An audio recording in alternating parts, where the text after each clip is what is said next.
Hey folks, welcome back to another hype week. This time on day 4, we're going to be talking about quality of life and Minion AI, as well as some other things. And we also have a new unique teaser to talk about. This one's going to be really controversial, but yeah, we'll get to that in a minute. Anyway, as always, if you do find these useful or just enjoy the video, please consider leaving a like on the video. It does help immensely, as I said. And yeah, let's jump into it. First thing we have is some Minion AI changes. There's now going to be a toggle between aggressive Minion AI or more passive. The current style of AI is the more passive one where they kind of stick near you. The more aggressive one is going to have them targeting enemies more actively, sticking to enemies a bit more, and hopefully they're not going to be changing targets as much, breaking a lot of things.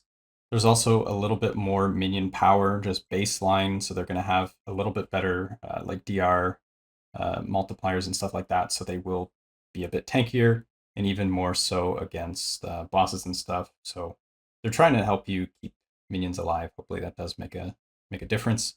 We have some more stuff for Beastmaster. So we have fire conversion for the Raptors. You have bleed to ignite, fire breath ability, which scales with spell fire damage, and we have base melee to fire. So cool stuff here. Then we have frozen winds. This one I find pretty interesting. So they're casting Maelstrom whenever you do. The wording makes it sound like it's not just considering direct cast. It says gain Maelstrom when you do. So that would imply like if you have the idols or whatever items that are giving you Maelstrom or any sort of indirect cast that's giving you Maelstrom, it seems like the minions would also get it. And what's interesting about this is it incentivizes you to build cast speed, but not damage for yourself. Although you could, I guess, if you're able to apply it to both. But yeah, you can do a bunch of minion stuff and then have something like cast speed, because they're not casting it, you are. They just get the bonus. This might go good with the new primordial relic, that you can buff up your minions, juice them up, and then give them huge maelstroms. So yeah, that could be cool.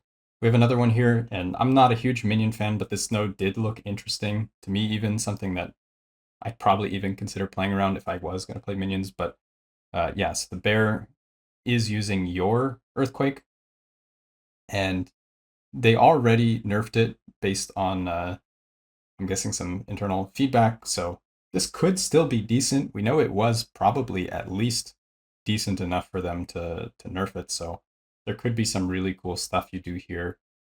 Similar as before, scaling your minions a bunch and then having the earthquakes.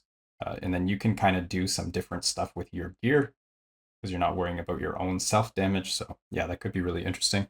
Next, we have some Merchant Guild stuff. We have new tokens. The tokens are things that you get as you rank up. So you get Merchant Token and Black Market Token. 1 Merchant Token per rank up, and they let you bypass the favor cost. So early on, you're probably going to want to use these on high favor cost items, just because you're going to get more value by doing that rather than the cheap ones. And then you also have the Black Market Token, which in addition to setting the favor cost to 0, also sets the rank requirement on the item to 1. Either way, pretty good change, addresses a lot of the complaints of MG. And now that I've actually played some MG, I can comment on this stuff. So that's cool. Then we have offline cosmetics. This is a really big one. People have been asking this for a long time. You will have to actually play not true offline first to be able to use it on true offline. So yeah, just keep that in mind. Now the cool part, let's talk about the new unique. So I've already seen a lot of really mixed opinions on this item. It's very divisive already. And just by the numbers, looking at it, the first thing that stands out is it's level 16 required. This is kind of interesting. I get it, like as a base item, if you have nothing on it, it would be pretty bad. So I guess that makes sense. But the power potential of this is really high, especially because a lot of affixes are item locked, where you can't get them on other items. So having them on this and being able to multiply them means if you're building around a certain scaling vector or a certain affix or something like that, with this, you're able to get way more than you otherwise would be able to. And I know this doesn't sound great. It says per non-idle magic item, but we got a little bit more context. This item considers items with 2 or less non-sealed affixes, regardless of their tier of that affix, as magic rarity. So that means that you can have a item that has up to 21 tiers of affixes and still have it count as a magic item.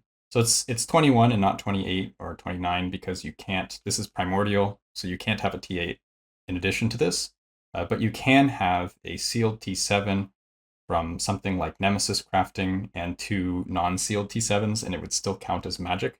So that is a significant amount of power for an item, and you're still getting the bonus. Now, nowhere on this item does it say you can't use unique items or exalted items or non-magic items. I see a lot of people saying like, oh, this prevents you from doing whatever build enabling thing. That's not the case.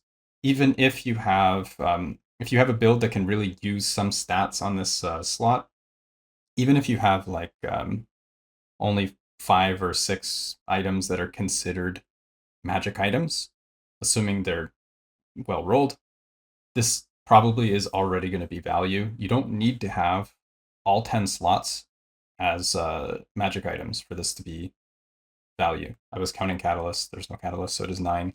So that would be 315% increased, which is a little over 4 times. So that means that if you're looking at the potential affixes you can get, we also don't know the LP level, so maybe you can get 2 affixes, maybe 3. If you could have a 4 LP on this, it would be absolutely insane, completely busted. But I'm guessing the LP level is at least high enough that you're not getting 4 LP. We'll have to see. If it is 4 LP, it's crazy. Even if it's like you're getting 2 LPs, it still could be strong. So if you want to try and figure something out that you could do with this item, go over and look at all the different affixes that you can get on two-handed spears, because that's what it is, two-handed spear. And then just imagine if this number was multiplied by 4 times-ish. So like attributes, you get like up to 40 all attributes. Some builds have scaling vectors with some of these chance to whatever. So just as an example, last season I had my strength mage, which got 6% more damage per shock.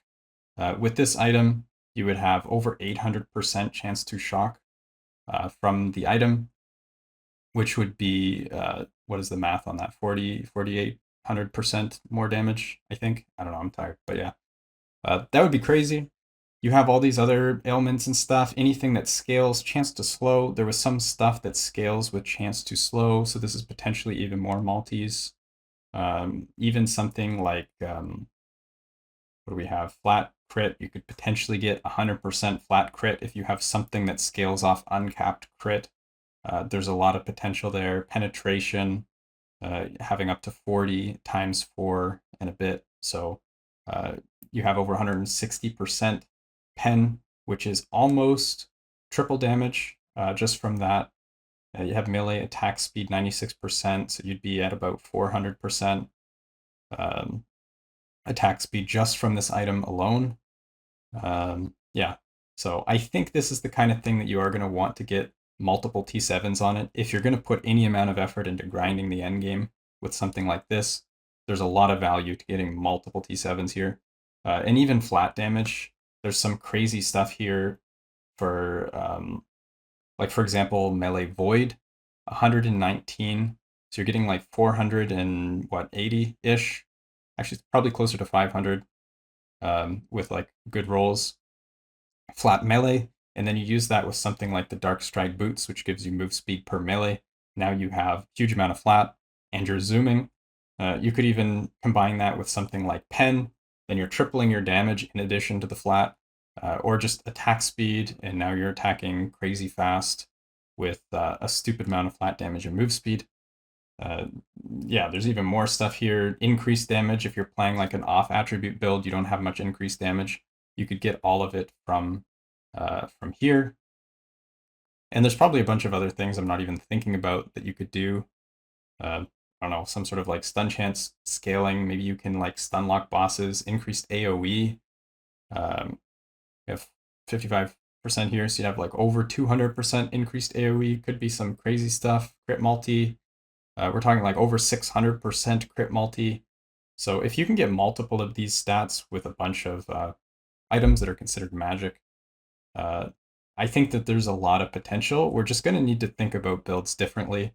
But I guarantee you, with almost complete certainty, there will be at least a few busted builds that use this item if it launches tomorrow with the way it is, assuming you can get like 2 LP. But yeah, that's pretty much all I have for today. I will be going over the patch notes tomorrow, and I'll be also updating my build, the Lightning Blast thing. If it survives patch notes, I'll be trying to put together a guide in the next couple days. And yeah, I'll catch you guys in the next one. Peace.